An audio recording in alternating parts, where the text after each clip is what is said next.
Meglio buccia di limone o buccia di banana per perdere peso? C'è differenza? Ebbene sì, c'è un'enorme differenza. La buccia di banana è ottima per aiutare a ridurre ansia e insonnia, ma non aiuta se l'obiettivo è quello di perdere peso.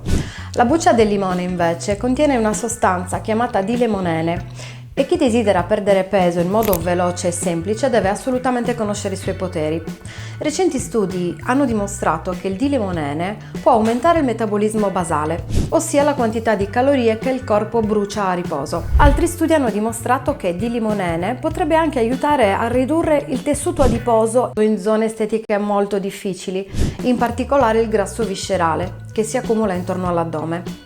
Altri studi hanno dimostrato che il D-limonene potrebbe migliorare anche la sensibilità all'insulina. Il limone inoltre aiuta anche a digerire e prevenire la sensazione di fame.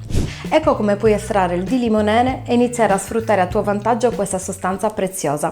Taglia a fettine 3 limoni interi e mettili in un vaso di vetro.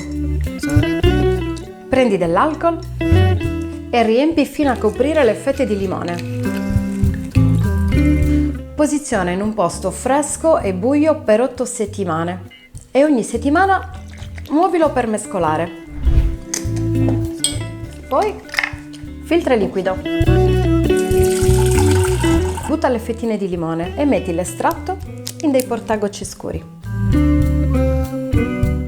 Ecco pronta la tua tintura ricca di D-limonene, che puoi usare per condire le tue insalate o aggiungere a qualsiasi piatto. Se questa ricetta ti è sembrata interessante, allora clicca qui sotto, perché ho preparato un breve video dove ti spiego come scoprire e utilizzare da subito oltre 1000 piante e rimedi naturali per creare il tuo ibuprofene naturale, per accelerare il metabolismo, favorire la ricrescita dei capelli, ridurre la stanchezza, favorire il sonno e tanto altro, sfruttando solo ed esclusivamente piante naturali, che si trovano già nel tuo giardino, nei parchi pubblici o nelle campagne vicino a casa tua.